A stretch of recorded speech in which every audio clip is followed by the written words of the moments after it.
La conférence va vous présenter l'étendue du neurotraining.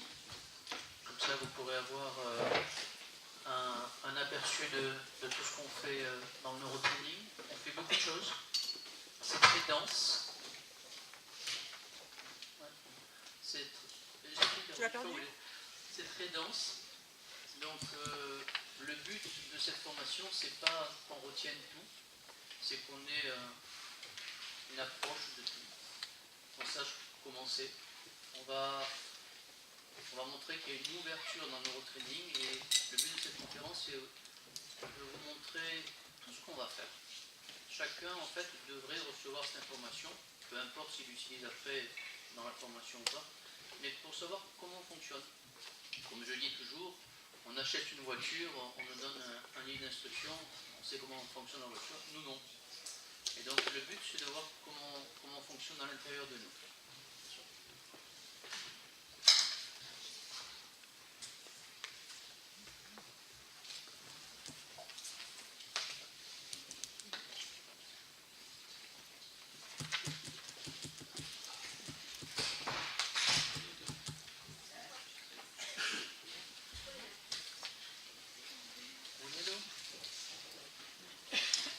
Allô?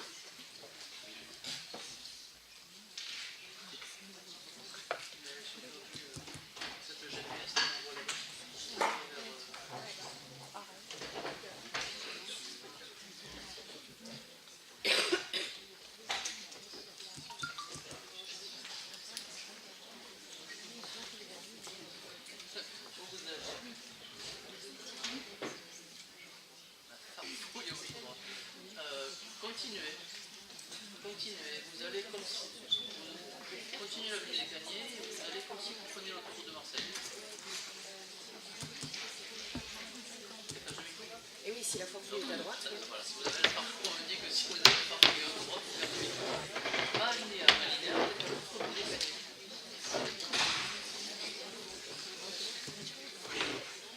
Le but est linéaire, vous reveniez vers la ligne.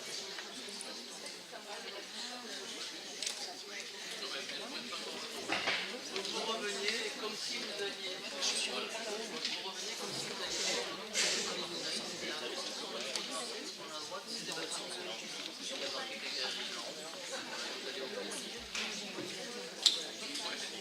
Faites demi-tour. Faites demi-tour et vous revenez. C'est un peu vous serez à faire demi-tour et vous revenez.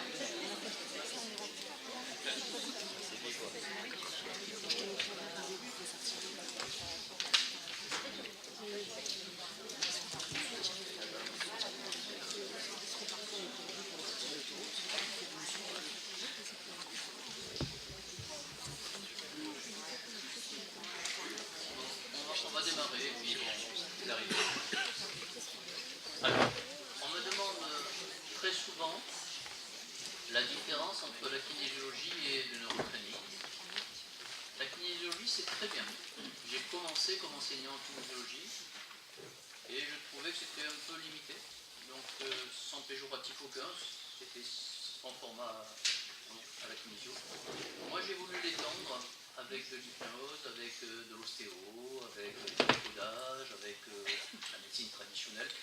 Donc, le neurotraining, c'est kinésio plus tout le reste, toutes les autres modalités.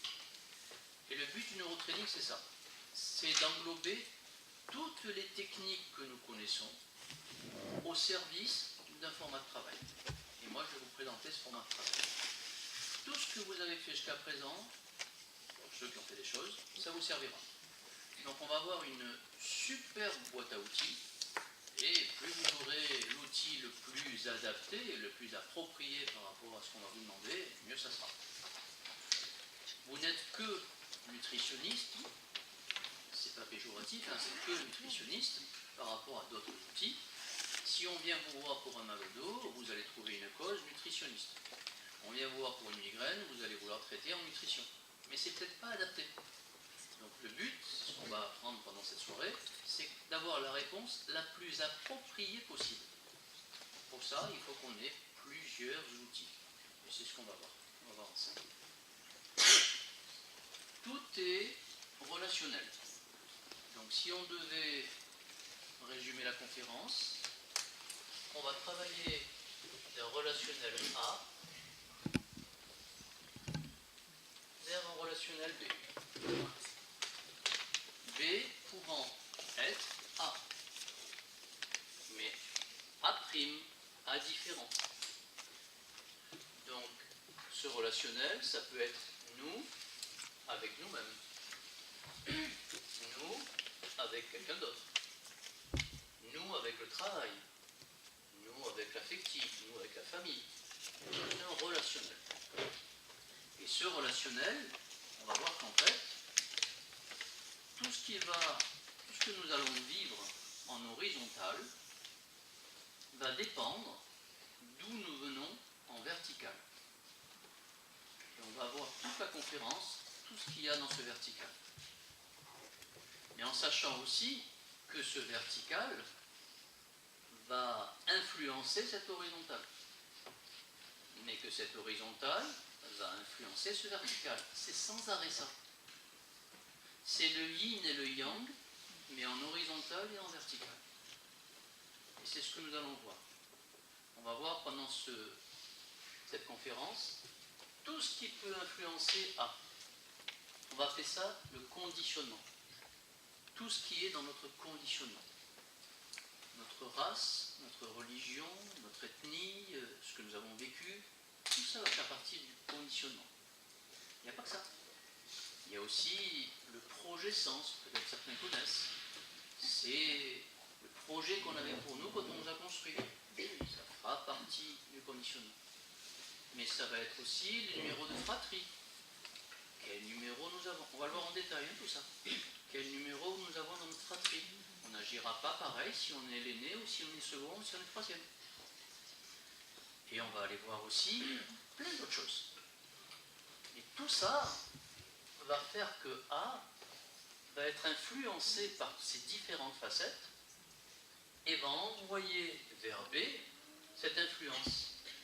Et ce qu'il faut comprendre aussi, c'est que B, il a la même chose.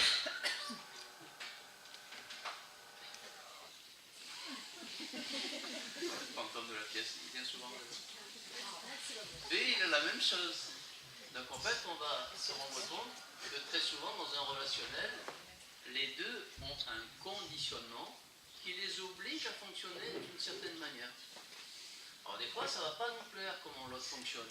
Mais on va se rendre compte qu'en modifiant ce vertical qui est dans nous, on va modifier notre façon d'être en relation avec B. Et du coup, B va pouvoir nous répondre d'une autre façon. On va voir tout ça. Alors, avant de faire tout ça, on va présenter l'approche du neurotraining pour que vous sachiez comment on fonctionne. L'approche du neurotraining, on va parler des fascias. Les fascias, c'est tout ce qui est mou dans notre corps. Les glandes, les organes, les ligaments, les tendons, tout ce qui est mou. On va imprégner sur ce mou notre vécu émotionnel. Tout ce qu'on a vécu en émotion. Okay. Et puis, on va avoir aussi de la neurologie. On va le voir à travers les tests musculaires. En fait, le problème du neurotraining, c'est qu'on ne discute pas avec les gens. On teste. Tout ce qu'on fait, on teste. On demande au corps de l'autre son retour par rapport à ce qu'on veut lui proposer. Et on ne fera que ce qui est prioritaire pour l'autre. Alors, c'est très respectueux, parce qu'en fait, il y a plein de choses qu'on pourrait imposer à l'autre par notre texte, mais si l'autre n'est pas capable de recevoir ça, comment il peut nous le dire? Là, il va nous le dire à travers son test musculaire. Il va nous dire si ça lui correspond ou pas, si c'est approprié pour lui ou pas. On va parler de contexte dans cette soirée. Vous verrez que la plupart du temps, les réponses vont être différentes en fonction des contextes. On va parler aussi de muscles différents. Alors qu'est-ce que ça veut dire? Ça veut dire qu'en fait, chaque endroit du corps va va être reflété par des muscles spécifiques. Et si on veut tester l'estomac, on utilisera le muscle de l'estomac. Si on veut tester le rein, on va utiliser le muscle du rein. Chaque endroit va avoir des muscles précis, spécifiques, qui lui correspondent. Le fait que le muscle ne tienne pas, sa position, je vais vous montrer qu'est-ce que ça veut dire, ça ne veut pas dire que l'organe est malade. Mais ça veut dire que l'énergie associée à ce muscle ne marche pas.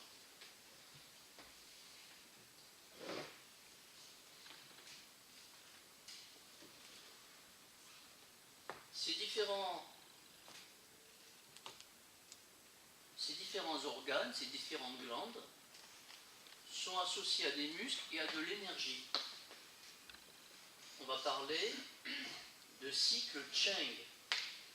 On va montrer qu'en fait, chaque endroit alimente celui d'après. Chaque endroit contrôle celui d'en face. On parlera de cycle Ko. Ça, je vais vous embêter un petit peu après avec ça parce que c'est très important à comprendre. C'est très important à comprendre que si un endroit est malade ou a un problème, c'est qu'on l'a laissé faire. Ça veut dire qu'en face, on ne l'a pas contrôlé. Et on va aller voir pourquoi en face, on ne l'a pas contrôlé. Donc le cycle Ko va être important dans ce sens-là, dans le sens du contrôle. Alors, avant d'aller plus loin, est-ce qu'il y a des gens qui n'ont pas reçu de neurotraining ici? Oui. Ok, super. Ok, donc quelqu'un qui n'a pas reçu, donc ça, on va faire des exemples.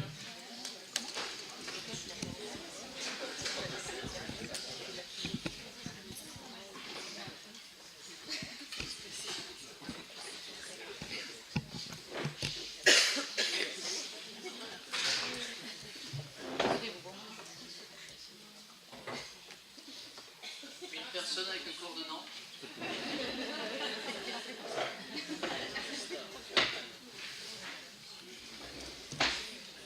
Juste montrer l'approche et après on détaille tout ça.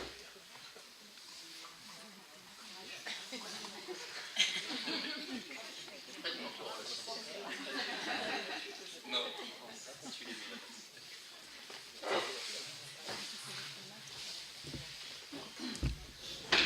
Alors en entraînement, on va toujours aller voir, on va interroger le corps au départ pour voir qu'est-ce qu'il est capable de nous dire. Super. En fait, on va faire une lecture du corps et cette lecture du corps va nous dire ce que la personne, elle peut aujourd'hui, à cet instant précis, faire sortir d'elle. Et en fait, imaginez un oignon, et bien cet oignon, aujourd'hui, on va travailler sur une certaine couche. La fois d'après, sur une autre couche. Et chaque couche va avoir des dossiers différents. Alors, le premier geste que nous allons faire avec une personne va nous dire, par rapport à ce que je vous ai dit tout à l'heure, le vertical et l'horizontal, si c'est ça qu'on va travailler en premier ou pas. Le côté gauche du corps sera relié à soi et sera relié au vertical. Le côté droit du corps sera relié à l'horizontale et sera relié aux autres. Et quand ça sera en bilatéral, des deux côtés, ça sera relié à des programmes, à du fonctionnement. Alors entendez par programme, on ne me voulait pas, je suis là. On voulait un garçon, je suis une fille. C'est des programmes, tout ça. Du fonctionnement. Donc la première réponse va nous dire ce qui se passe. Juste, on va mobiliser le corps pour solliciter les fascias, pour solliciter le mou. Donc, je bouge d'un côté, je bouge de l'autre, je peux mieux bouger à droite qu'à gauche. Juste, je bouge. Et les deux ensemble, je passe. Donc, pour cette personne, aujourd'hui, ça ne serait pas un programme, ça ne serait pas de l'horizontal en priorité, ça serait du vertical. On irait chercher dans son conditionnement, dans son vertical, qu'est-ce qui s'est passé. Après, je vous détaille le conditionnement, vous verrez tout ce qu'il y a. Mais au moins, on sait dès le départ qu'est-ce qu'il faut travailler avec cette personne. Deuxième geste qu'on va faire en neurotraining, vous solliciter la première cervicale. La première cervicale, c'est la vertèbre la plus importante du corps. Elle contrôle tout ce qui se passe dessous, à condition qu'elle soit libre. Si elle se retrouve bloquée, elle va nous bloquer le côté où elle est bloquée. Alors, par rapport au menton, je vais l'orienter vers la gauche. Okay. C'est juste ça. Je vais l'orienter vers la droite. Je vais beaucoup plus facilement à droite qu'à gauche. Donc là, on montrerait qu'on est bloqué du côté gauche, du même côté que le vertical. On irait chercher, qu'est-ce que c'est? Après, on va avoir des choses qu'on va défier, avec ce test-là pour pouvoir fonctionner. Donc, côté gauche est bloqué. On peut même demander à ce côté gauche qui le débloquerait. Donc, dans le neurotraining, on va travailler dans 4 dimensions. On va travailler dans l'énergétique, on va travailler dans le temps et l'espace, on va travailler toujours dans la génétique, et on va travailler dans les états profonds. Bonjour. Les états profonds, c'est tout ce qui est hypnose, tout ce qui est automatique dans le corps.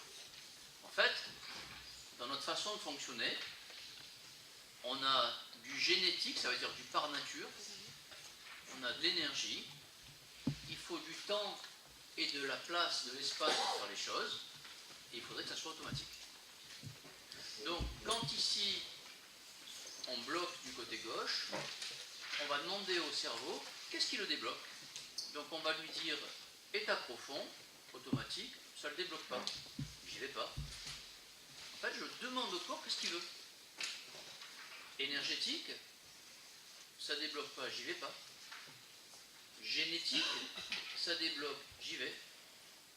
Donc le corps va nous dire, pour moi, sur ce conditionnement, il faut que tu travailles la génétique.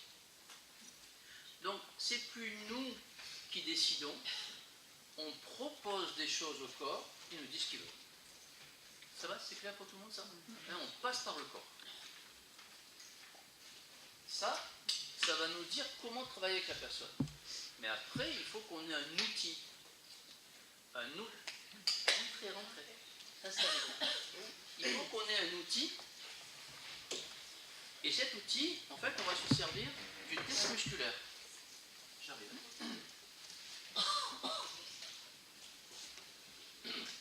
Ce test musculaire, c'est qu'en fait, on a tous une pensée ou une émotion en réaction à une situation. Et cette pensée ou cette émotion va faire réagir le système limbique, sans rentrer dans les détails, c'est tout un système qui va s'occuper de notre relationnel. C'est procréer, c'est lutter, c'est fuir, c'est tout le relationnel. Il gère ça, ce cerveau. Et puis, il va y avoir aussi, cette pensée ou cette émotion, une action sur le système énergétique. Il est évident que quelqu'un d'anxieux, il va le montrer comme ça, il va te dire « je suis anxieux ». Donc, on va avoir une certaine type d'énergie en fonction de l'émotion, de la pensée. Ça va avoir un effet sur notre neurologie. Notre neurologie va faire réagir le système musculaire. Et ce système musculaire, avec son tonus, va répondre que de deux manières.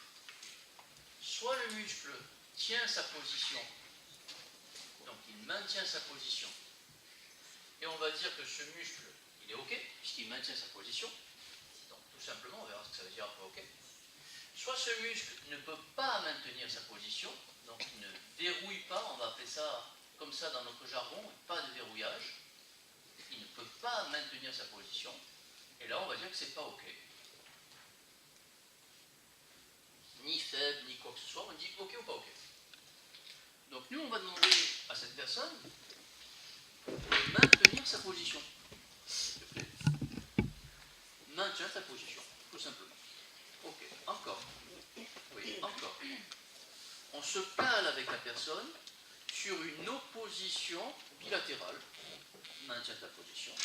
Ok. On va lui montrer que ce muscle, il a deux possibilités de réponse.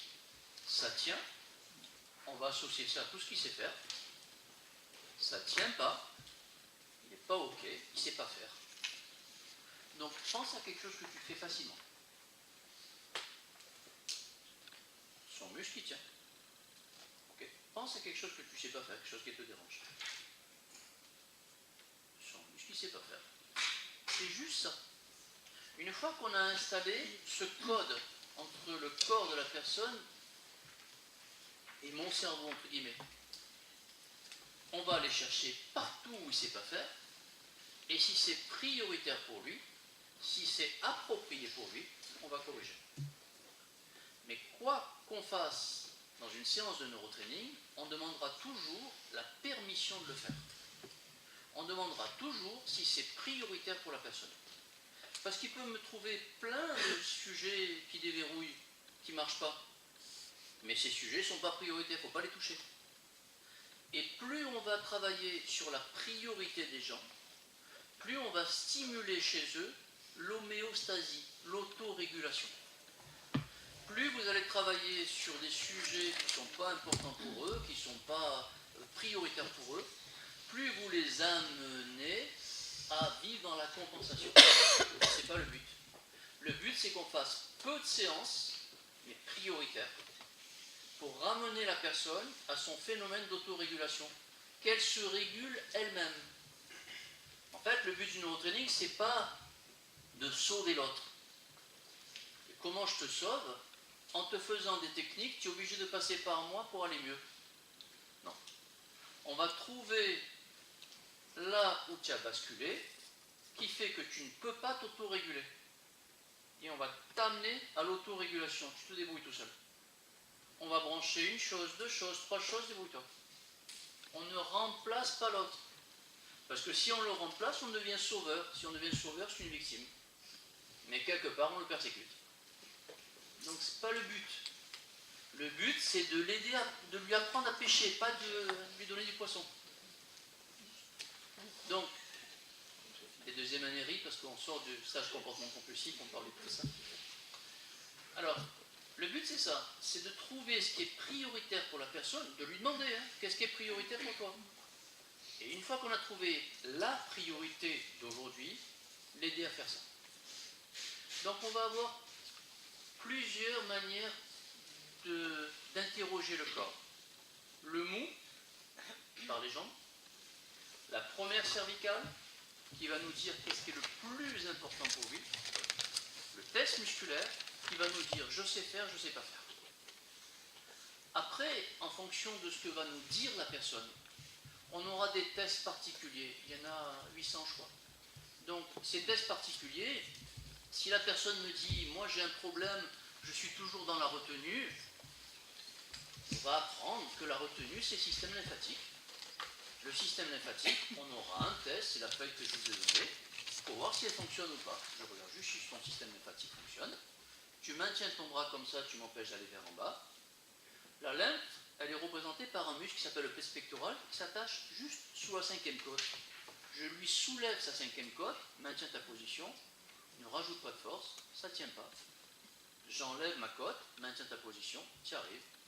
Je pousse ici, tu n'y arrives plus.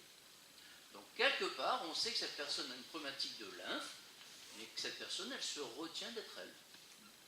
Donc on irait stimuler, on irait chercher pourquoi elle se retient d'être elle, depuis quand elle se retient d'être elle, et on débranche. Du coup, elle part de la séance, elle ne se retient plus d'être elle. Parce que le but de notre vie, c'est qu'à chaque situation... Tu veux aller à ta place écrire? Après, si j'ai besoin, je te reprends. Le but de notre travail, c'est qu'à chaque situation, nous puissions nous adapter. Et si nous pouvons nous adapter à cette situation, on va pouvoir fonctionner. Ça, c'est très important à comprendre. Si on fonctionne, tout marche. L'énergie marche, le corps marche, tout marche. Si on n'arrive pas à s'adapter, parce qu'on n'a pas la réponse qu'il faut, eh bien on va, on va compenser. Alors c'est bien la compensation, au début ça nous aide, mais ça bouffe de l'énergie. Alors tant qu'on a de l'énergie pour compenser, ça marche. Mais si on n'arrive plus à compenser, eh bien on va refouler. Alors qu'est-ce que ça veut dire refouler? Ça veut dire réprimer l'expression de ma nature. Et le but de notre vie, c'est qu'à chaque situation, on puisse exprimer nos valeurs. Qui je suis. Et si je ne peux pas exprimer mes valeurs, eh bien, je vais compenser et refouler. Le problème du refoulement, c'est que c'est la base de tout symptôme.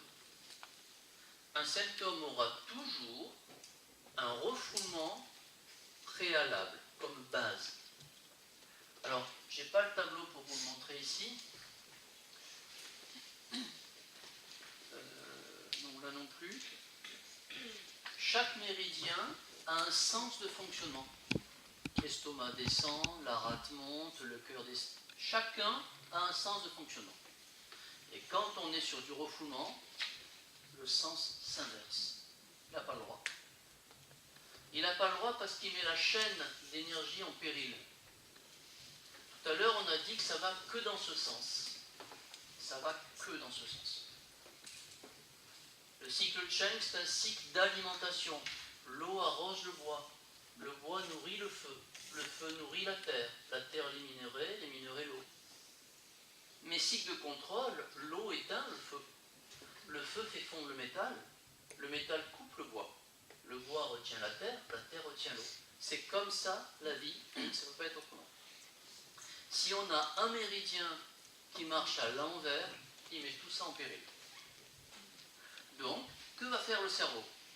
Le cerveau, il fait du mieux qu'il peut. On le sait. Sa façon de nous alerter, c'est de nous fabriquer un symptôme sur la base du refoulement. Donc, si on refoule au niveau de l'estomac, il va nous donner une problématique au niveau de l'estomac. On va consulter pour acidité, pour régurgitation. Ça veut dire qu'il y a un refoulement au préalable. Et ce refoulement, c'est quoi? C'est que quelque part, je ne me sens pas reconnu, et je ne le vis pas bien. Donc je ne sais pas faire avec ce je ne me sens pas reconnu. La façon de le dire, c'est de le dire à travers l'organe. Donc l'organe va venir, c'est un message en fait, l'organe va venir nous dire tu as un problème avec l'estomac. Ok. J'ai un problème avec l'estomac. Et ce problème avec l'estomac, il est là. Je ne me sens pas reconnu. Ça c'est moi, ça c'est moi. Eh bien, on ne me reconnaît pas. Ou la société ne me reconnaît pas. Très bien. Il faut savoir que la base de toute problématique, de tout symptôme, va se situer dans le vertical, dans le conditionnement. Il faudra toujours qu'on aille chercher la cause dans le conditionnement, dans le vertical. Bien sûr qu'on aura une influence dans l'horizontal. Si j'agresse l'autre, que j'insulte l'autre, c'est pas un bon horizontal, on est d'accord? Pourquoi je fais ça? Pourquoi j'agresse l'autre? Pourquoi je l'insulte? Peut-être que dans mon vertical, il y a des schémas familiaux qui est que l'homme insulte la femme. Et moi, je fais partie de la famille, donc si je veux prouver que je fais partie de la famille, il faut que j'insulte la femme. Donc finalement, ce vertical va conditionner mon horizontal. Je suis une femme et dans ma vie, dans ma généalogie, toutes les femmes se sont retrouvées seules. Les maris sont morts, ils sont partis. Et moi, je suis la dernière fille de cette famille et je suis en couple. Mais quelque part, mon conditionnement tape à la porte en disant « Hey, si tu fais partie de la famille, il faut que tu sois seul. » Donc je vais me débrouiller pour pas bien traiter la personne en face, qui va partir, je vais me retrouver seul. Comme mon conditionnement, comme ma famille. Donc l'idée, c'est que la personne consulte, elle dit voilà, moi je viens vous voir parce que j'arrive pas à trouver l'âme sœur. Ok. eh bien, on va voir si elle fait ce qu'il faut pour trouver l'âme sœur, parce que si elle ne fait pas ce qu'il faut, il y a de l'horizontal. Mais on va aller chercher surtout dans l'horizon, dans le vertical, pourquoi ça se passe comme ça. Ça va, c'est clair pour tout le monde, ça? Alors, ces 5 éléments, on appelle ça comme ça, sont essentiels à comprendre pour toute problématique. Rappelez-vous, du moment que j'ai une problématique au niveau du poumon, c'est qu'en face, on ne m'a pas contrôlé. En sachant qu'il y a des méridiens yin et des méridiens yang. Les yang, c'est les entrailles, c'est creux, les yin, c'est plein. Et ils se débrouillent entre eux. Les yin fonctionnent entre eux, les yang fonctionnent entre eux. Donc quand on va faire un cycle Ko ou un cycle Chen, on va rester dans la nature. On va rester dans le yin ou dans le yang. Que ce soit kinésio, que ce soit neurotraining, c'est de l'énergie. Que ce soit vécu avec les autres, c'est de l'énergie. Et le but de notre travail, c'est d'améliorer la qualité de l'énergie de notre vie, de notre esprit. Et c'est ça qu'on va améliorer. En travaillant sur ce vertical et sur ce horizontal. On va améliorer ça.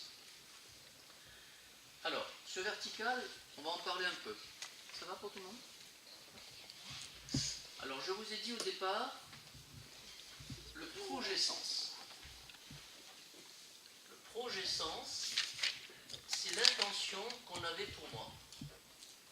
C'est essentiel, hein? C'est essentiel ce projet sens.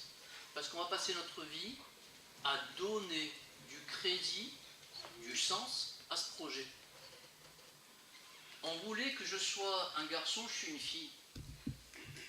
Ok, je suis une jolie fille, hein, mais je vais passer ma vie à essayer de donner du crédit à ce projet. Donc je vais fonctionner comme un garçon. Je suis indépendant, je vais contrôler, je me débrouille tout seul, je n'ai pas besoin de l'homme. Tout ça parce que mon projet au départ, c'était qu'il fallait que je sois un garçon. Je vais rencontrer un autre garçon, je vais le descendre, je vais être plus forte que lui. Au bout d'un moment, le garçon va partir, c'est normal, il n'a pas sa place. Et parce que dans mon vertical, quelque part, on voulait que je sois un garçon, et le garçon à l'extérieur, il fait double emploi. Donc, ça va teinter notre façon de faire. On ne me voulait pas. Je suis le 18e enfant, on ne me voulait pas. Donc le projet, c'est non-désir d'enfant. Ben, non-désir d'enfant, je vais passer ma vie à avoir une problématique avec le désir. Alors comment je vais le montrer? Ce désir, il est ici. Il est dans ce qu'on appelle le vaisseau conception. Le vaisseau conception, c'est l'hypothalamus. C'est le chef d'orchestre. C'est le régulateur de notre corps. Il régule l'humeur, l'appétit, le sommeil, la glycémie, la libido, la soif. Il régule tout ça. Si j'ai un problème à l'intérieur de lui, je vais dérégler cette glande. Je vais consulter parce que je ne dors pas. Parce que je n'ai pas de désir. Parce que je n'ai pas de plaisir. Parce que je suis confus. Mais à la base, la cause de ça, c'est que le projet sens, on voulait que je ne sois pas là. Si vous ne dites pas au cerveau la cause de pourquoi vous avez le problème, il vous garde le problème. Et dites-vous, disons-nous que si on garde un problème, c'est qu'on n'a pas trouvé le contexte d'origine. Et tant que tu n'as pas trouvé le contexte d'origine, le cerveau il te redonne le truc. Cherche. À nous de chercher la cause. Et c'est pour ça qu'il nous donne cette conséquence, qui est le problème. Ce projet sens, donc il y aura plein de projets sens, hein, il y a toutes sortes. On veut occuper la mère parce qu'elle s'ennuie. Donc le projet qu'on a pour cet enfant, c'est qu'il tienne compagnie à la mère. Il ne partira jamais de la maison. C'est Tanguy, il faut qu'il tienne compagnie à la mère. Donc c'est son projet du départ. On veut grossir le clan. On veut grossir l'ethnie. Le projet du départ, c'est l'ethnie d'abord, le clan d'abord. Mais cette personne, quand elle va vouloir vivre de façon indépendante, non, le clan d'abord. Donc comment elle va pouvoir somatiser sa problématique au clan, pancréas. Pancréas, c'est des problématiques au clan. Donc cette personne va avoir une problématique de pancréas, peut-être faire un diabète, et parce qu'à la base, son projet, c'était qu'il faut grossir le clan. Donc vous voyez que ce projet va teinter plein de choses. Autre chose que nous allons voir, et dès qu'une personne va venir nous voir en neurotraining, on va lui faire remplir en fait cette feuille-là. Et cette feuille-là va nous dire des tas de choses. Après, je vous parle de ça aussi, c'est important ce truc-là. Ça, tout neurotraîneur vous fera remplir ça au départ. C'est pour voir quelle position nous avons dans notre famille. Et cette position que nous avons dans notre famille, si je suis, on retrace ce carré,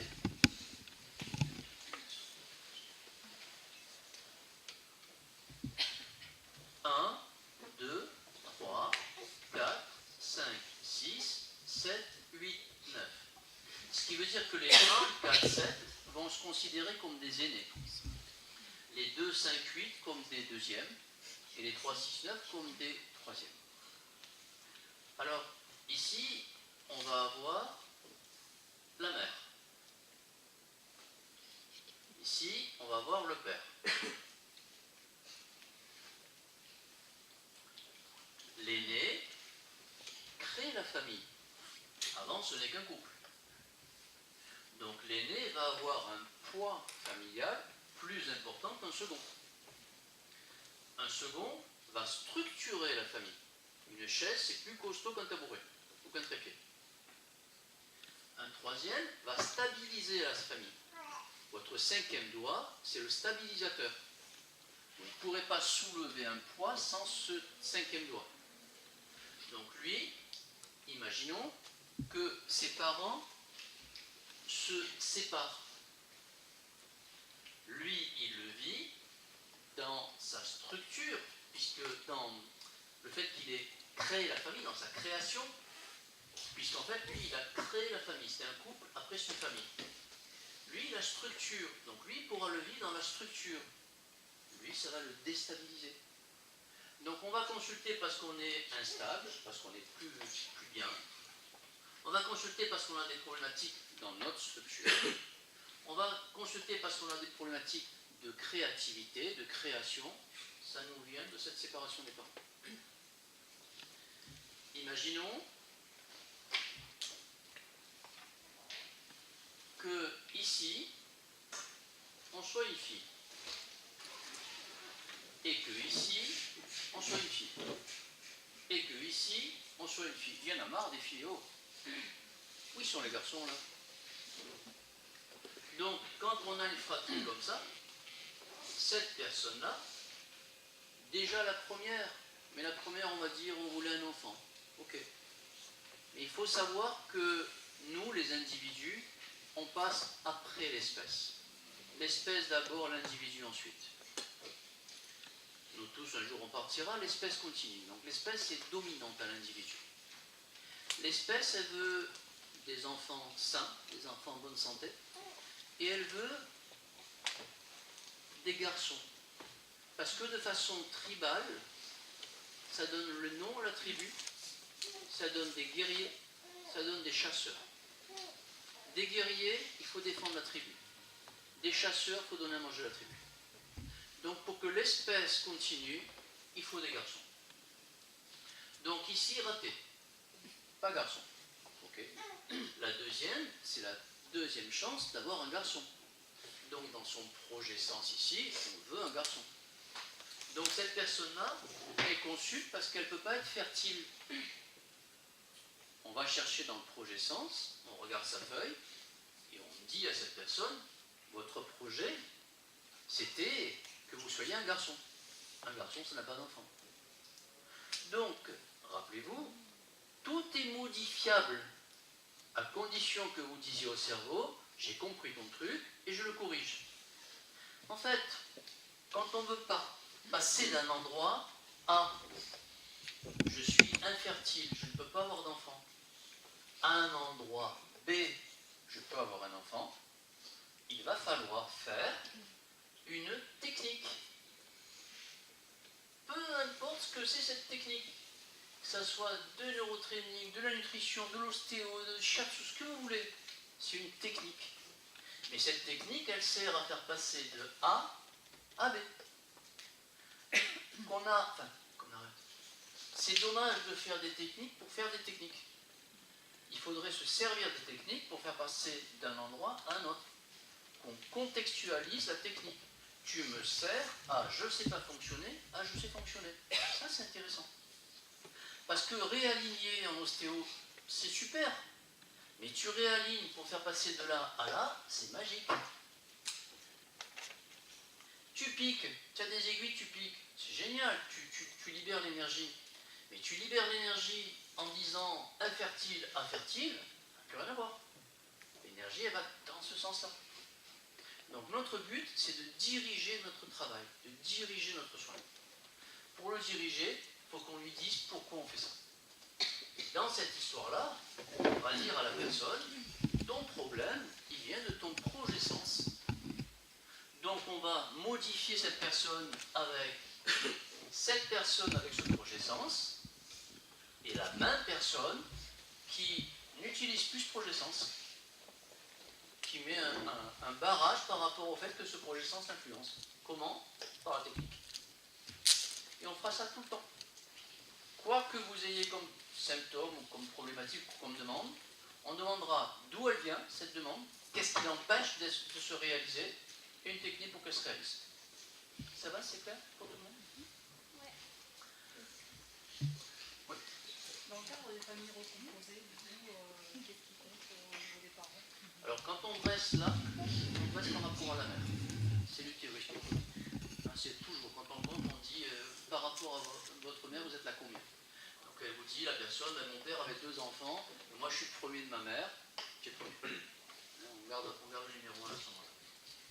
Après, par rapport à ça, le problème c'est que les numéros de fratrie vont aller faire réagir les mêmes numéros qu'eux. Ça veut dire qu'ici, la mère, elle a aussi des frères et sœurs. Le père, il a aussi des frères et sœurs. Donc imaginons que vous soyez là, vous soyez numéro 1, la mère, elle est là, elle est 2. Et le père, il est 1. Et on aura préférentiellement un atome crochet avec cette lignée-là. On va dire qu'on sera à 51 ici, 49 là. C'est sûr que c'est ma mère. Mais je prendrai les problématiques, les défauts, ce qui est positif aussi, plus de ce côté-là que de là. On va aller au même numéro. Par exemple, je suis 4e. Ma mère, elle est 2 et papa, il est 1. Eh bien, comme je suis 4e, je vais aller chercher le 1. Je vais aller chercher papa. Par contre, si je suis 5e, et qu'ici, il y a un 5e, eh bien sûr que je prendrai papa, maman, mais j'aurai un atome crochet avec ce 5e-là. Il fait du piano, je ferai du piano. Donc, on aura des affinités avec ces personnes qui ont le même numéro que nous. Ça fait partie du conditionnement. Cette affinité fait que je vais rechercher le piano. Et dans le cas des avortements ou des jumeaux perdus, ça compte pour un. Ça compte pour un. Ça compte pour un. Les IVG, les fausses couches, tout œuf compte pour un. Après, quand les gens te disent j'ai fait 8 ans de FIV, j'ai fait plein de fausses couches, tout ça, tu ne sais plus compter. Alors la façon de retrouver après, tu regardes avec qui elle se cale. Tu regardes quelle affinité elle a, tu retrouves quelque part. Et des fois, je ne peux pas compter. Et les enfants adoptés les enfants adoptés, tu ne sais pas. Quand on ne sait pas, on ne sait pas. Voilà. Après, il y a sur ça un peu les limites. Quand tu ne sais pas, tu ne sais pas. Et tu vas fonctionner avec ce qu'elle te dit. En fait, ce qu'elle te dit, la personne, tu vas faire des recoupages. Même si tu n'as pas la preuve, tu vas faire des recoupages par rapport à ça. Mais il y a plein de choses qui vont faire partie de cela. La naissance. La naissance, c'est la manière que nous avons de nous incarner. Et cette naissance, quelqu'un qui est né par césarienne, il ne s'est pas engagé. On est venu le chercher. Donc, comme conditionnement, stress à l'engagement. Et cette personne-là, dès qu'on va lui proposer un engagement, elle ne veut pas y aller. La césarienne, on est venu la chercher. Donc, quelque part, qu'est-ce que va attendre cette personne qu'on a cherché? Elle va attendre que la solution vienne de l'extérieur. Et elle va consulter cette personne en disant j'ai des problématiques de choix. C'est normal. Si tu choisis, c'est ce qui se passe. Alors là, c'est l'extérieur qui choisit. Donc c'est. Bonjour. Ça fait plaisir.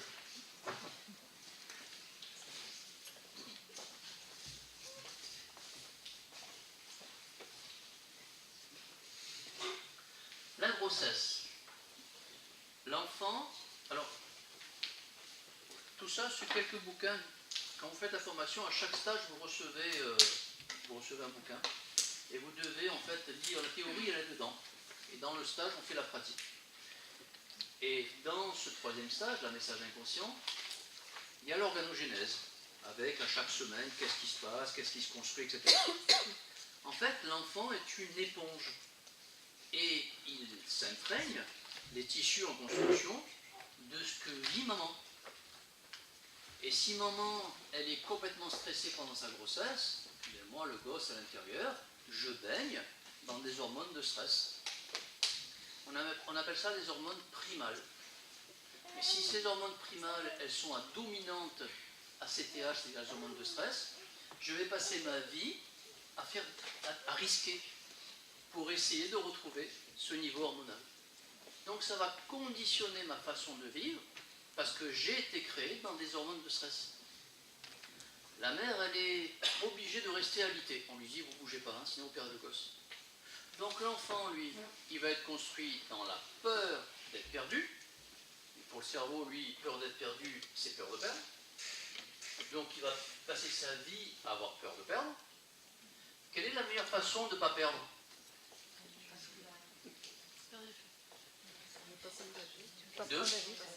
Et puis, plus simple, pour ne pas perdre. De rien avoir, bien sûr, de ne pas avoir. Si j'ai pas, je ne perds pas. Donc ces personnes-là ne vont pas avoir pour ne pas perdre. Et le conditionnement, c'est qu'ils ont été construits dans l'intra-utérin, dans la peur de perdre. On lui a dit, ne bouge pas. Donc ne bouge pas, on empêche le mouvement. On empêche le mouvement c'est le rein. Donc quelque part, on lui fait peur du mouvement. Donc elle va se retenir du mouvement lymphatique. Je me retiens du mouvement.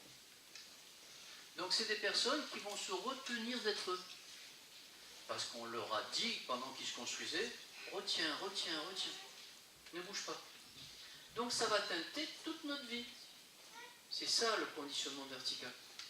Et de dire au cerveau d'où ça vient, je lui dis ok, et lui il me dit ok, je ne savais pas d'où ça venait de là. En fait, le cerveau a besoin d'être éveillé au contexte d'origine. Et notre boulot en neurotraining, ça va être ça le plus important de tous, c'est de trouver le contexte d'origine du problème, ou du non-problème, ou de ce que vous voulez faire. Pourquoi tu ne sais pas faire ça? En sachant que le contexte sera toujours dans le vertical. Ça, ne l'oubliez pas. C'est toujours d'où on vient. Donc ce vertical, on a la grossesse. On a d'abord le progescence.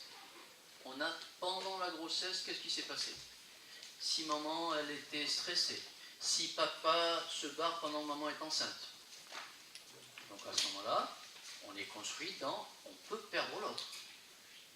Quand on va sortir, on va avoir peur de perdre l'autre. Parce qu'on a été construit là-dedans.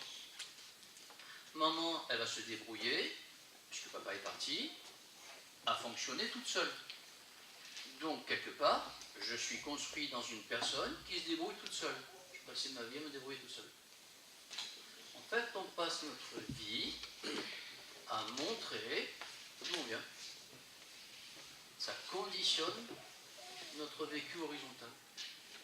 Alors évidemment, l'autre en face, il a le même vécu que nous, il a le même vertical que nous.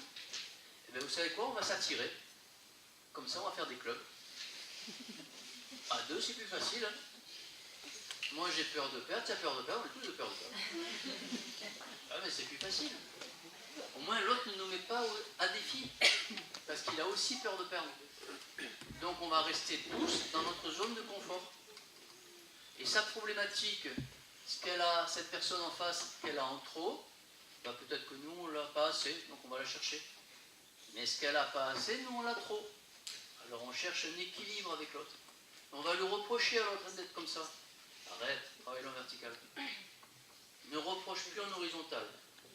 Va chercher dans le vertical ce qui fait que tu critiques et que tu reproches l'autre. On ne change pas l'autre. On va changer la relation à l'autre. L'autre ne change pas. Par contre, si on change comment on rentre dans la relation à l'autre, l'autre va changer son retour. C'est un boomerang. Donc il va changer son retour. C'est pour ça que je mets le boomerang à chaque fois. Parce qu'en fait, il nous revient ce qu'on a lancé.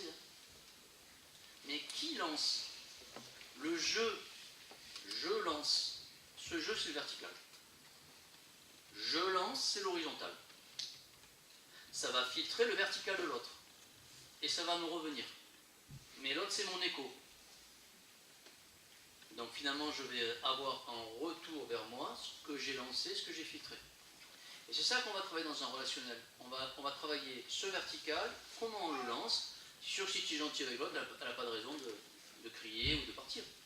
Si tu l'agresses, elle va partir, c'est obligé. Donc, ça je voulais vous le montrer aussi, c'est quand tu étais sur la table tout à l'heure. Si tu étais sorti en énergétique, ça c'est quelque chose que je trouve, c'est personnel, que tout praticien de santé devrait connaître. En fait, on a 4 points sur le front, c'est des points d'acupuncture, qui vont nous dire en fait comment on devrait travailler avec une personne en énergétique.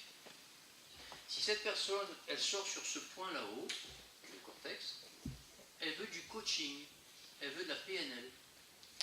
Si elle sort sur le tronc cérébral droit, elle veut des techniques corporelles, elle veut de l'ostéo, elle veut de la sophro, elle veut du physique. Si elle sort à gauche, elle veut de la psycho, analyse. Si elle sort en bas, limbique, elle veut des programmes, elle veut les mémoires familiales, tout ça. Donc finalement, on a un distributeur qui nous dit comment il faut faire. Rien de plus facile d'aller lui demander. Et c'est pas la peine de faire du coaching à cette personne si elle sort en limbique. C'est pas la peine de faire de l'ostéo à cette personne si elle sort en tronc cérébral gauche, ça ne marchera pas. Et encore une fois, c'est un peu particulier. C'est que tant que tu ne sais pas, tu es pardonné. Tu fais ta technique parce que tu crois que c'est ça qu'il faut faire à cette personne et tu n'en as pas d'autre. Tu auras un super résultat. Mais tu sais et tu ne fais pas, tu prends un retour. Ça ne marche plus ta technique. Donc l'idée, c'est attention à vous qui allez vous engager dans la formation. Quand vous saurez, vous ne pouvez plus faire marche arrière. C'est vrai pour tout. C'est vrai pour le cerveau. Une fois qu'il sait, il ne peut plus partir en arrière. Tu ne pourras plus agir comme avant. On a des preuves énergétiques par rapport à cela. J'expliquais aux premières années, là, au week-end dernier, les 10 troncs. Les 10 troncs, c'est en fait comment se sont créés les 5 éléments. C'est qu'en fait, à un moment donné, Ching Ching Yung, à un moment donné, on avait un endroit, par exemple le cœur, qui a voulu bouger de 2. Il est venu au niveau du poumon. Et pour qu'il puisse venir au niveau du poumon, il a fallu aussi que le poumon lui passe dans le foie. Et chacun a fait ça. Et à un moment donné, le cœur, lui, il a voulu reprendre sa place. C'est pas possible. Quelqu'un a pris sa place. Et c'est valable pour nous dans la vie. En fait, quand on avance et qu'on veut revenir en arrière, c'est plus possible. Quelqu'un a pris notre place. La nature n'aime pas le vide. Donc si tu bouges, elle remplit. Et même si tu peux quand même revenir en arrière, ce ne sera plus jamais comme avant. Donc quelque part, on avance. L'énergie, elle avance, elle ne recule pas. Et quand elle recule, elle va en sa place. Mais ce sera valable pour nous aussi. C'est important ça. Alors, ça va? C'est intéressant? Alors il faut savoir que nous sommes tous des hommes sandwich. Ça veut dire qu'en fait, un stress réveille l'état de stress. Et que notre cerveau, à chaque fois qu'on va devoir s'adapter à une nouvelle situation, il faut qu'il crée un nouveau circuit. Et le cerveau, il est économe. Donc avant de créer un nouveau circuit, il va aller scanner dans ses circuits préexistants pour voir s'il a un similaire à ce qu'on va vivre. Et s'il trouve un similaire à ce qu'on va vivre, il va nous refaire faire la même chose. Parce que c'est économe pour lui. Il n'utilise pas d'énergie. Du coup, on va se retrouver à répéter les situations. Et c'est ce qu'on va voir dans le neurotraining. On va partir d'une situation là, et on va demander au corps d'aller me retrouver son similaire. Alors nous, on appelle ça des récessions d'âge, c'est-à-dire qu'on va dire au cerveau, ce que tu vis là, sur quoi tu te cales. Et il va aller se caler sur une autre date, qui a exactement le même type de situation que celle qu'on vit là. Mais celle-là, on l'a déjà vécue, c'est plus facile. Celle-là, on ne sait pas la vivre. Mais le cerveau, lui, il prend ça comme modèle. Donc on va retourner à celle-là, on va voir comment ça s'est passé ici, avec du recul du futur en regardant ces situations, finalement, merci ce qui s'est passé. À l'époque, c'était terrible, c'était une séparation. Et c'est la catastrophe. Mais finalement, cette séparation a engendré une nouvelle unité. Et puis une nouvelle unité, je suis vachement heureux maintenant. Donc finalement, on regarde cette situation paisiblement. Et le cerveau, lui, il se cale sur cette séparation. Donc on va retourner ici. On va amener cette zone-là à ce qu'on appelle une charge émotionnelle négative égale à 0. Et tant qu'elle n'est pas égale à 0, c'est comme une lampe en veille qui cherche à se rallumer. Cette situation, c'était un événement quelconque. Et cet événement, on en a eu une perception. Et ça, c'est important à comprendre. Et cette perception, on a ressenti une émotion. Et tout ça a fusionné. Et tant que c'est fusionné, cet événement, il garde une charge émotionnelle négative énorme. Et comme le cerveau ne peut pas garder ça en lui, ben, il nous attire le même type d'événement pour nous dire « Hé, j'ai ça dans toi ». Ben, nous, on va retourner à cet événement, et d'après vous, qu'est-ce qu'on peut modifier de ça?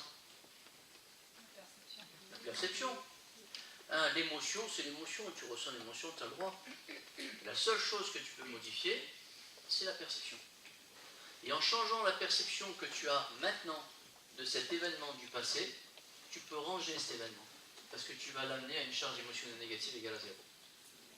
Tant que tu ne le reconsidères pas, cet événement, en te disant presque « merci que ça se soit passé » ou « je suis en paix avec ce qui s'est passé », quelque part, cet événement cherche à se retirer. Ça aussi, ça fait partie du conditionnement. C'est notre vécu, c'est nos expériences passées. Donc conditionnement, tu as le projet sens, tu as la grossesse, tu as la naissance, tu as d'où tu viens, tu as ce qu'ont vécu tes ancêtres. Parce que tes ancêtres, c'est ton conditionnement aussi. Si tes ancêtres, ils ont tout perdu, ben toi, tu sais, au fond de toi, tu vas perdre. Donc tu vas être sur la pointe des pieds pour avoir, parce que tu sais que tu vas perdre. Pourquoi? Parce que tes ancêtres ont perdu. C'est du conditionnement, tout ça. Et nous, on va aller enlever ce conditionnement en modifiant, avec une technique, notre rapport à ce conditionnement. Donc ça, c'est la perception qu'on va modifier tout le temps. Alors, je voudrais vous parler d'autre chose. Ça va, là? On travaille dans le neurotraining avec... D'ailleurs, c'est intéressant. Avec toutes ces dimensions-là. Et notre boulot, rappelez-vous, c'est de trouver le contexte d'origine. Alors, contexte d'origine, on a du mental. On a de l'émotionnel. Et on a du physique.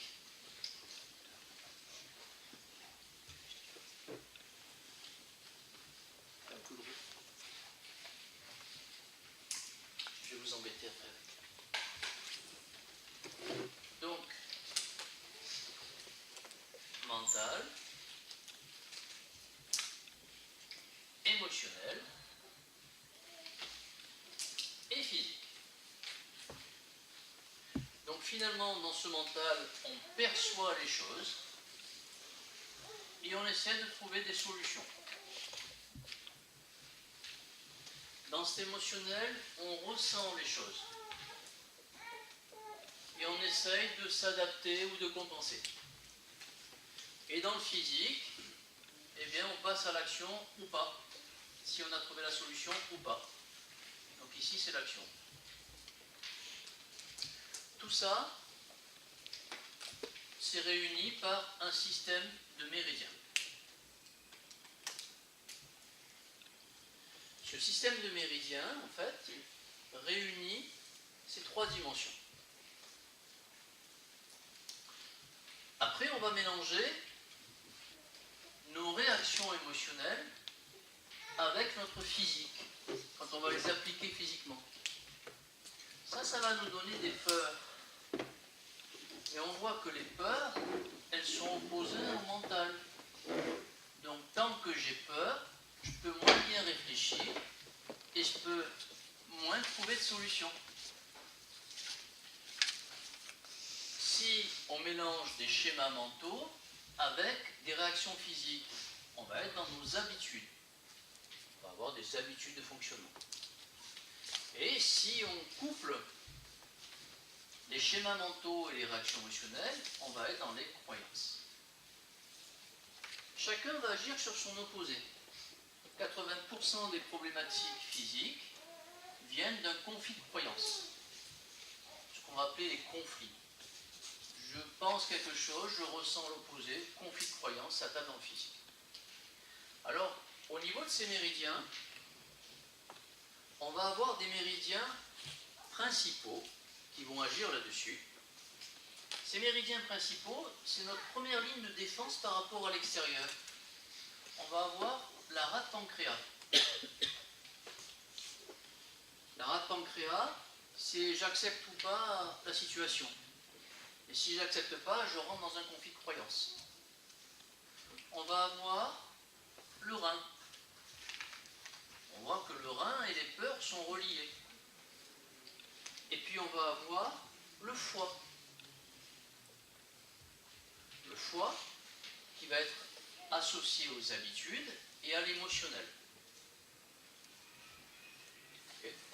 Ça, c'est notre première ligne de défense. Au milieu de tout ça, donc rappelez-vous, ce sont des méridiens yin.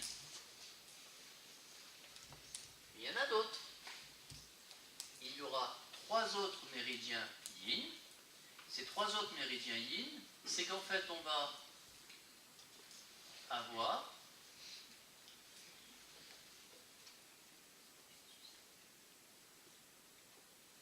du poumon, du cœur et du maître-cœur. On a nos 6 méridiens yin. On voit que le foie et le maître-cœur marchent ensemble. Donc nos hormones, maître-cœur, et notre foie marchent ensemble. Le foie, il récupère les hormones qui n'ont pas été utilisées, puis il les travaille pour les redonner dans la boucle. On voit que la rate pancréas et le poumon marchent ensemble. Ça veut dire aussi que si j'accepte la situation, pancréas, je suis fier, poumon. Et on va voir que le cœur et le rein marchent ensemble. Le rein contrôle le cœur. Le cœur, c'est la joie d'être moi. Et le rein, c'est la peur d'être moi. Donc, on va aller voir par rapport à ça ce conflit qu'il peut y avoir ici. Quand on va travailler sur une personne, on va aller chercher dans ce contexte-là comment ça fonctionne. On a des yang, autour il y a des yang. Donc on va voir la thyroïde qui va se mettre là et la vessie qui va se mettre là. On va avoir, je vous explique un peu d'ailleurs comme c'est intéressant, la bébé qui va se mettre là, le gros intestin qui va se mettre là. Et ici, on va avoir l'intestin grêle qui va se mettre ici et l'estomac qui va se mettre ici. Tout ce qui va être en bleu, ça va donner l'énergie chaîne de la personne, l'énergie de l'esprit de la personne. Et si cette personne, elle a une problématique sur ces 4 méridiens, elle va creuser. Elle va faire de la syphilis, au niveau miasme, elle va creuser. Ici, au niveau du poumon à pancréas, elle va faire de la psore, elle va faire de la peau. Quelqu'un qui vient pour des problématiques de peau, j'irai chercher dans ces 4 méridiens-là. Quelqu'un qui vient me voir pour des ulcères, il faudra aller chercher dans ces 4 méridiens-là. S'il fait de la masse, de la psychose, on va faire dans ces 4 méridiens-là. Donc, à travers cette distribution, on sait comment on va fonctionner. Ça, c'est comment nous nous construisons tous, avec nos méridiens. Mais autour de nous, il y a une famille. Donc, cette famille qui va nous entourer,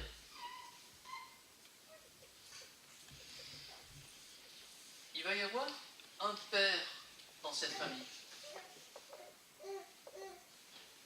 Le père, attention, si tu ne fais pas tes devoirs, je vais le dire à ton père. Donc on va nous faire peur avec le père. Mais le père, quelque part, il est là pour nous protéger. Si l'ours attaque à droite, c'est lui qui va y aller. Donc il doit nous rassurer. Un enfant qui va faire pipi au lit, il ne se sent pas protégé par le père. C'est le père par rapport à l'extérieur.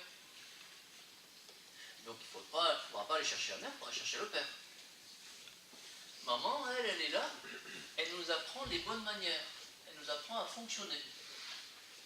Donc problématique de fonctionnement dans la vie de tous les jours, je vais voir la mère. Problématique de peur, je vais voir le père. Et si on continue ce cercle, on va avoir soit dans la famille. Mais soit dans la famille, si j'ai une problématique de moi dans la famille, où est-ce que je vais réagir sur tout ce qui est en noir? Donc, puisque c'est à l'aplomb de ça, je vais montrer mon mauvais positionnement dans la famille sur le pancréas, sur le poumon, sur la vessie, sur la thyroïde, sur mes croyances, sur mon physique. Quelqu'un qui a une problématique physique, il faut aller voir son soi dans la famille, comment il a vécu. C'est un des contextes. Après, on a la société. La société, et on y vit dans la société. Hein. Donc, la société, on va se retrouver avec, dans la société, la religion. Quelqu'un qui a eu une problématique de père, qui va aller rechercher un père spirituel dans la religion. Maman qui m'apprend les bonnes valeurs dans la famille, c'est la politique qui va m'apprendre ça. Les règles de vie en société. Et dans la société, il faut des finances. Donc quelqu'un qui a une problématique de finances, il faudrait aller voir chez cette personne si son contexte d'origine, ce n'est pas sa valorisation dans la famille. Et si cette personne n'a pas été valorisée dans sa famille, elle aura de problématiques de finances dans la société. Mais le contexte, c'est conditionnement dans la famille. Et puis vous avez le dernier c'est les lois universelles. Donc les lois universelles, c'est qu'en fait, par rapport à cela, puisque j'ai des finances, c'est pour quoi faire? C'est pour construire. Et toute construction a besoin d'une formule mathématique. Donc, les mathématiques vont être l'extension de soi dans la famille, la construction. Et si ce que j'ai construit, mon affectif, mon travail, mes amis, mon sport, c'est bien ensemble, ça suit des lois géométriques. Et cette géométrie sera belle si elle suit les lois de l'harmonique. Dans le neurotraining, à chaque fois que vous allez demander quelque chose, on va aller chercher dans ce qu'on appelle le modèle des principes universels, quel est le contexte d'origine de votre problème. Est-ce qu'il est émotionnel? Est-ce qu'il est habitude? Est-ce qu'il est finance? Est-ce qu'il est religion? Si vous arrivez en disant « je ne crois pas en moi okay. », peut-être que tu as un problème de foi et peut-être que tu as un problème de religion. Peut-être que toi, tu te démarques de la religion de tes parents parce que tu n'aimes pas le fait qu'ils suivent trop la religion. Par exemple. Donc on ira chercher quelle est la source, quel est le contexte d'origine. va être fou. Je peux presser ça. On va tourner ce modèle.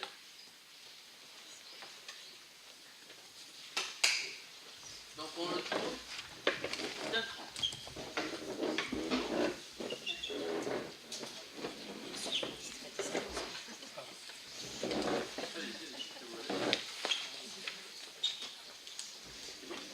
Alors on le tourne d'un cran. On va mettre du mental en haut.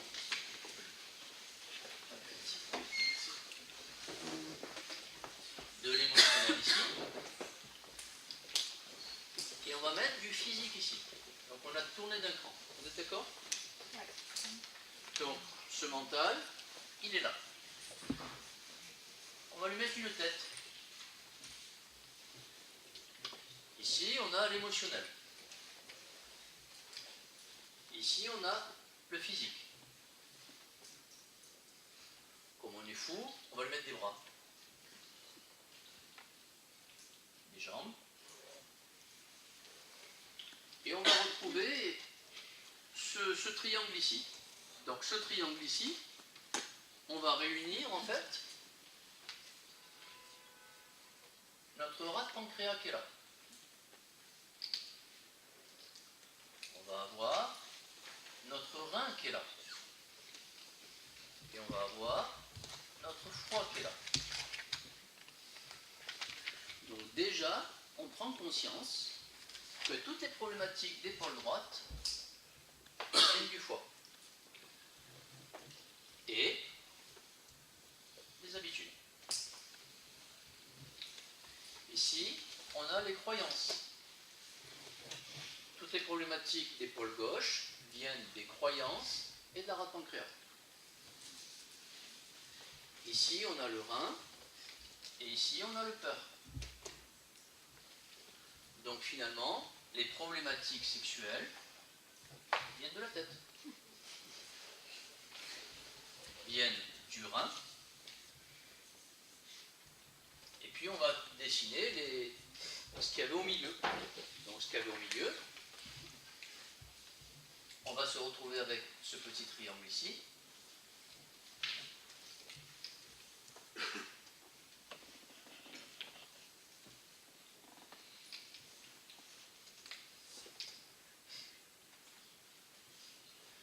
Et on va réunir tout cela.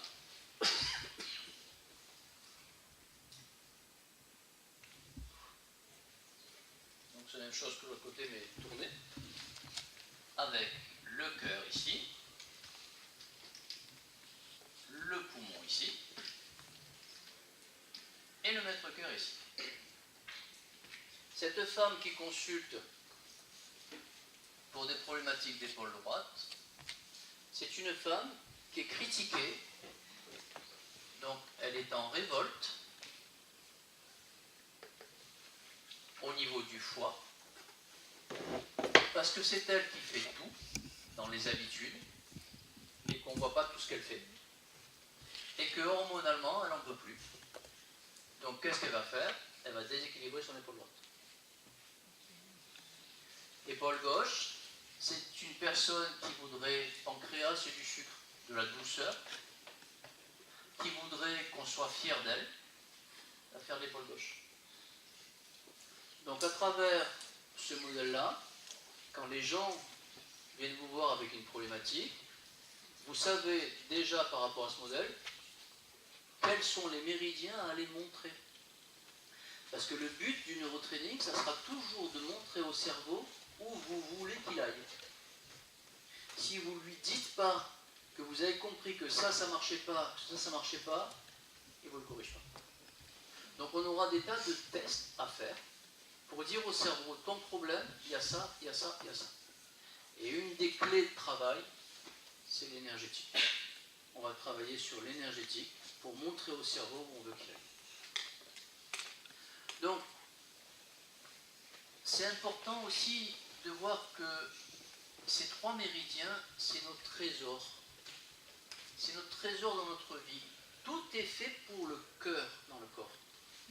Le cœur abrite notre âme, notre esprit. Et la problématique numéro 1 d'une personne, c'est d'avoir peur d'être elle. Peur, Mandela disait peur de sa lumière, peur de son âme, peur de son esprit, peur d'être plus que ce qu'elle est. Et ça va se montrer dans ce couple vainqueur. Il n'y a rien de plus important dans notre corps que l'axe vainqueur. Tout est fait pour ça. L'axe vainqueur, vous allez retrouver les problèmes psy, les problèmes d'immunité, les problèmes de sommeil, les problèmes de maladies auto-immunes, les problèmes de peau. Tout ça, c'est l'axe vainqueur. Et ce cœur a besoin du rein pour le contrôler, du maître-cœur pour le protéger, c'est pour ça qu'on appelle ça le maître-cœur, du cerveau pour le superviser et de la colonne vertébrale pour le soutenir. Donc lui, il est dépendant quelque part de ses copains. Et si ses copains jouent bien leur rôle, on aura tous la joie d'être soi, l'unité avec soi, l'amour de soi et la sécurité. Le cœur a besoin de se sentir en sécurité. Pour se sentir en sécurité, il faut qu'on enlève les peurs. Un des travaux majeurs en neurotraining, ça va être de cartonner les peurs. On va enlever les peurs d'être soi. Les gens vont venir vous voir en vous disant « moi j'ai peur ». D'accord ? De quoi ? De ne pas être à la hauteur, de décevoir, de ne pas correspondre aux attentes. Parce que peur de perdre, c'est normal qu'on ait peur de perdre ce qu'on aime, c'est légitime. Mais peur d'être plus que ce qu'on est. Peur de décevoir, peur de correspondre aux attentes, de ne pas correspondre aux attentes. C'est un problème. Et pour qui ? Pour toi ou pour l'autre ? C'est ses attentes. Mais lui, il a ses attentes, il a son vertical. Donc toi qui essaies en horizontal de correspondre à son vertical, tu ne connais pas son passé, tu ne connais pas d'où il vient. Donc quelque part, les attentes de l'autre, ça lui appartient. Dans la mesure où toi, tu fais du mieux que tu peux, en corrigeant ton vertical, tu fais du mieux que tu peux. Après l'autre, c'est son histoire à lui. Et les gens vont réagir avec ça en disant « ouais, mais tu comprends, si jamais je ne corresponds pas à ses attentes, il va me rejeter. » Peur d'être rejeté. En éliminant les peurs de la réaction de l'autre, on va pouvoir mieux fonctionner. Dans ce méridien, vous avez le gros intestin. Et le gros intestin, son émotion, c'est ça. C'est peur de la punition, peur de la réaction de l'autre, peur d'être réprimandé. En fait, le rein contrôle le gros intestin, contrôle le cœur, contrôle la vésicule biliaire. Tous ces méridiens sont reliés par une chose, l'électrique. Et dans notre corps, il y a la lumière là, c'est pareil pour nous. On a des fils électriques. Et quand on fait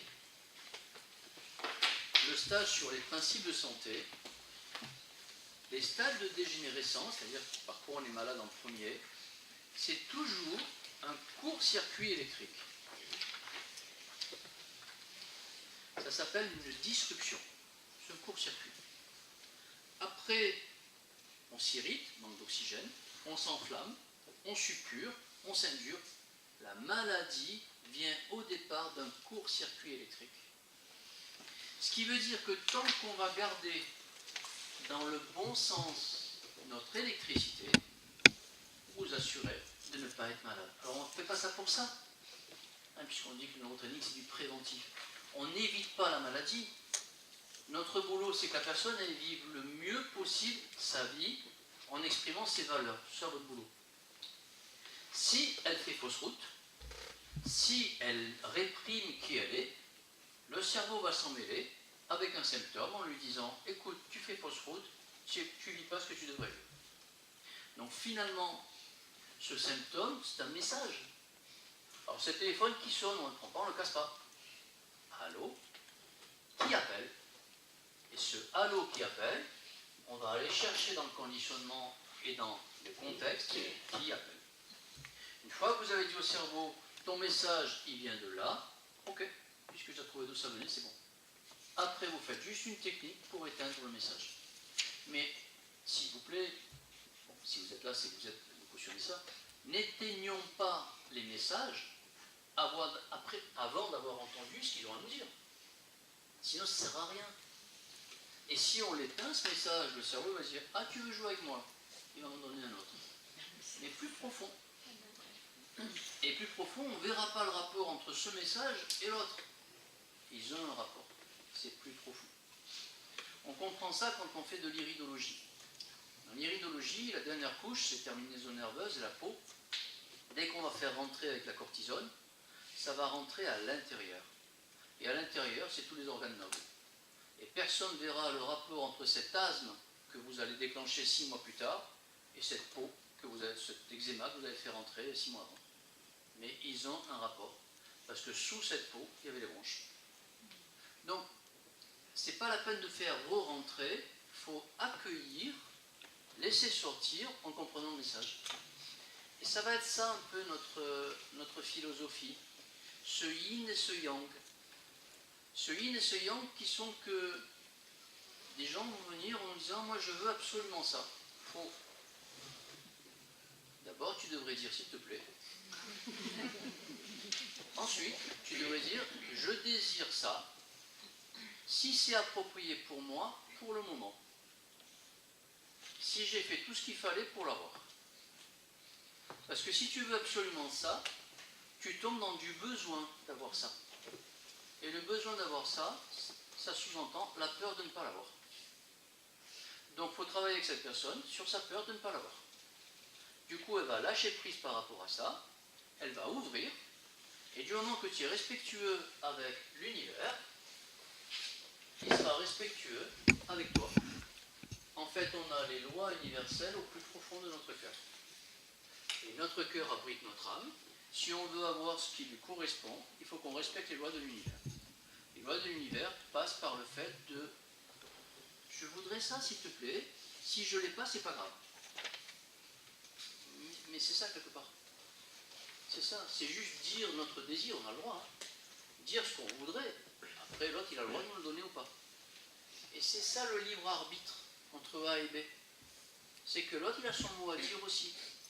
Si le subconscient ou l'univers estime que c'est pas pour vous ou que c'est pas le moment, il vous le donnera pas. Ne râlez pas. Hein. C'est que c'est pas pour vous, c'est pas le moment. Alors attendez, faites ce qu'il faut pour, lâchez prise, et presque quand vous le voulez plus, il vous le donnera. C'est ce qui se passe tout le temps. Hein, dès qu'on recherche un truc, on ne trouve pas, on le cherche plus. Ah, tiens là. Parce qu'on était tellement dans le truc de le chercher, on était dans du besoin de le trouver. Tu ne trouves pas, hein. Quand tu as 17 ans, tu es dans la glace, tu es belle et tout, tu sors, tu as l'amoureux qui arrive, tu n'attendais pas ce qu'il arrive, lui. Il arrive. Tu as un certain âge, tu luttes contre la montre, vite, il faut que je le trouve, tu ne trouves pas, hein. Parce qu'on est dans du besoin du truc. Il faut laisser faire. Il nous arrive ce qui doit nous arriver. À condition de faire ce qu'il faut. Tu ne restes pas dans ton fauteuil en disant « Oh, ça vient ?» C'est toujours l'action. Hein, il faut qu'on passe à l'action. En fait, l'action crée l'action. Le mouvement crée le mouvement. Vous êtes figé, ça sera figé. C'est un écho. Hein. L'autre, c'est notre écho, peu importe ce que c'est l'autre. Hein. L'autre, le B, c'est ce que vous voulez. Hein. Mais si vous faites aucune intention pour l'avoir, il n'y a aucune raison qu'il vienne. Le mouvement déclenche le mouvement. C'est vrai pour tout hein, dans le corps. Ça va? Des questions par rapport à tout ça?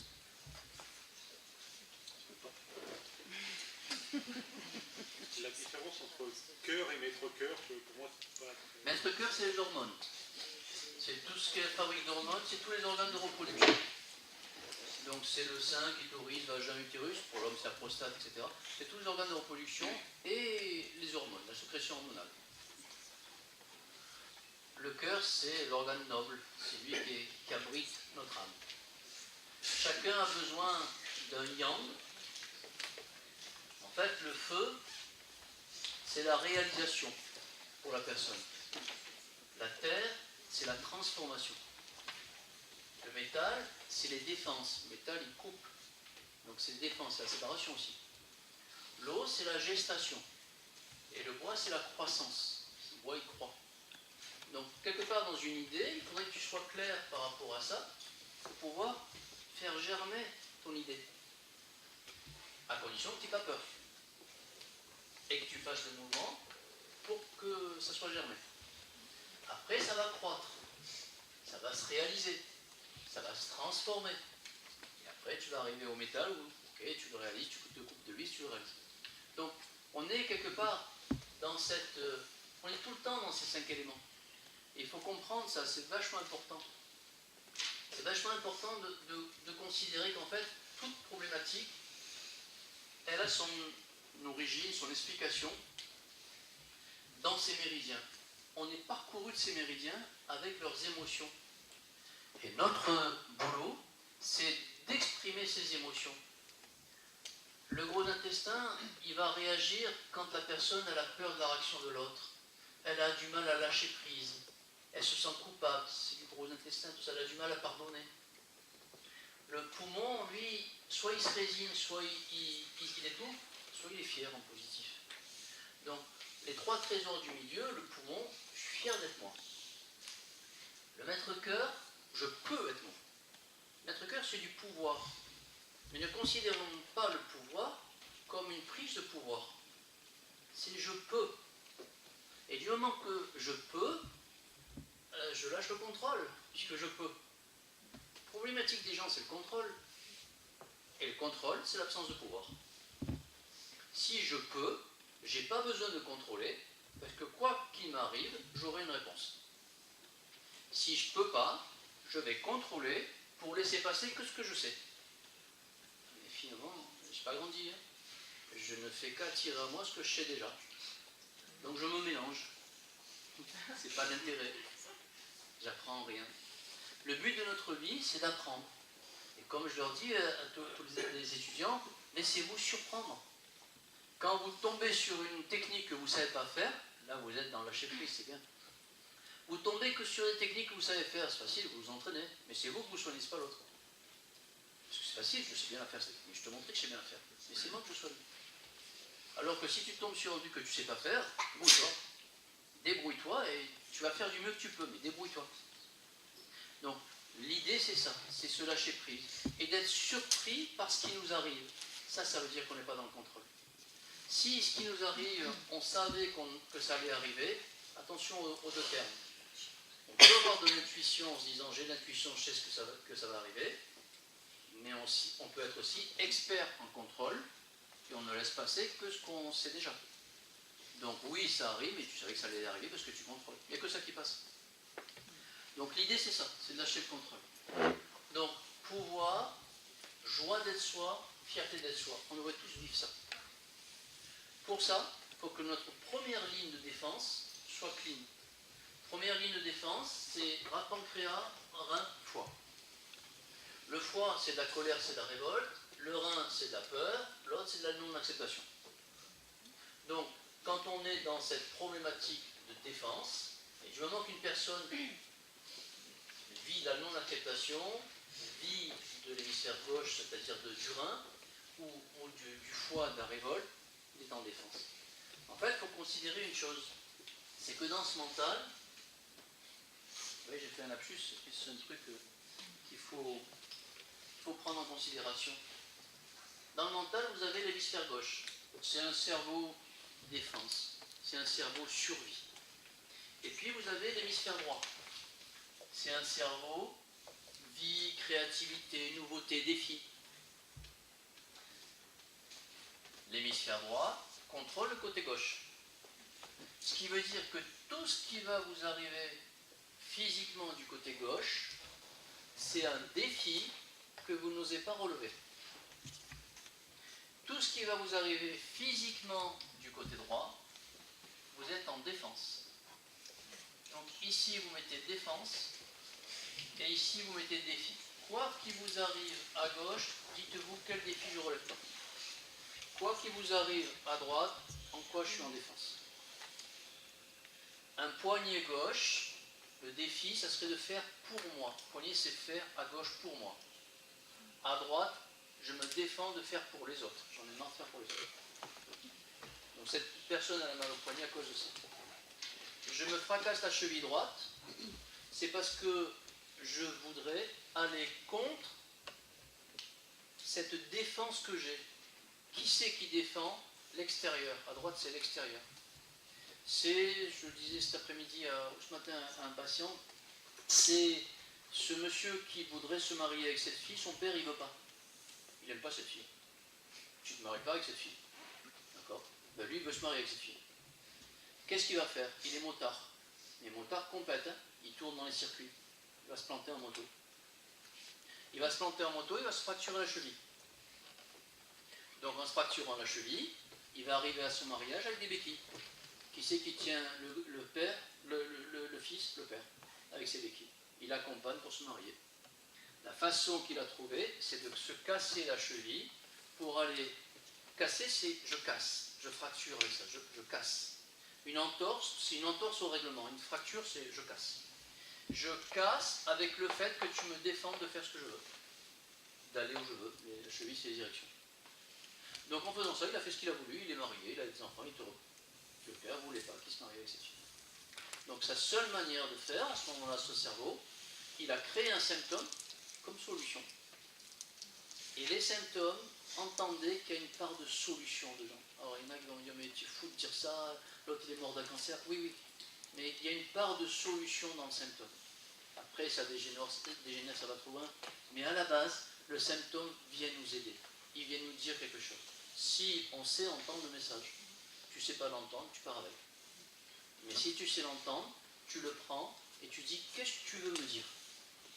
Et si tu fais les démarches de ce que le symptôme te disait, il n'a plus besoin de sonner, il n'a plus besoin de raisonner.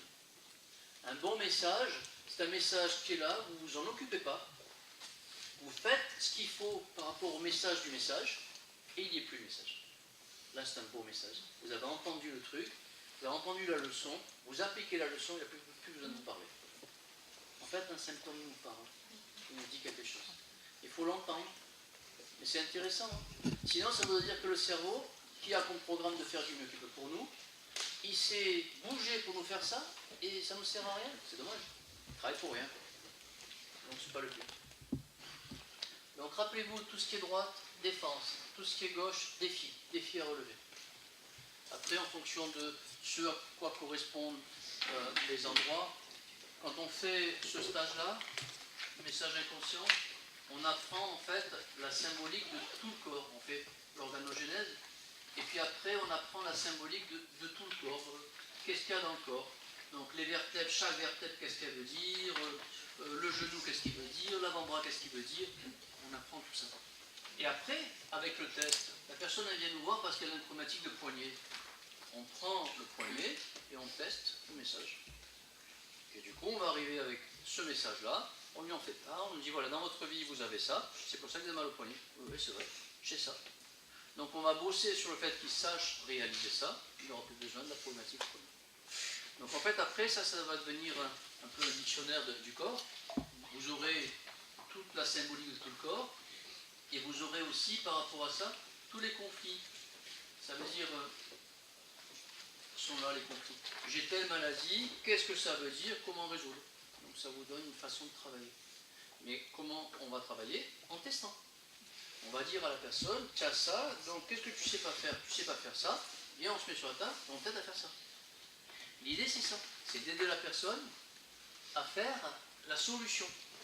Mais ce n'est pas vous qui remplacez. Vous lui trouvez pourquoi elle a la problématique, vous lui laissez faire. Par rapport à ça. Merci. Merci à toi. Ça va? Okay. Des questions? Il y a un apéro qui vous attend.